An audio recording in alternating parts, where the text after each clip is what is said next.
Hi, I'm Richard Sklar from Sklar Associates.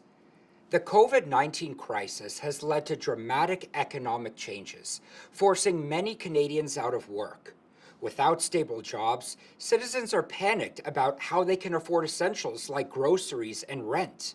The last thing they want to think about is how they're going to keep up with their debt payments too. So, what can debtors do about their upcoming payments in this unprecedented situation?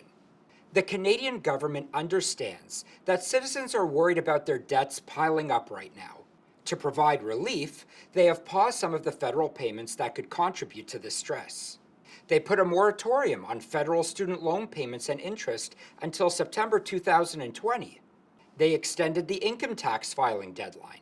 The Minister of Finance has also reached out to financial institutions to ask that they be flexible and understanding with clients.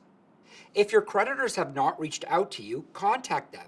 Let them know that you're struggling financially. You could discuss deferrals, extensions, and other compromises when it comes to your regular payments. A simple discussion over the phone can take a lot of weight off your shoulders. Most importantly, don't panic and make a big financial decision. Now is not the time to take drastic measures like applying for major loans or even filing for bankruptcy. For the next few months, you'll need to focus on essentials that keep you safe and healthy. Other costs, including your debt, should not be a top priority. They can wait.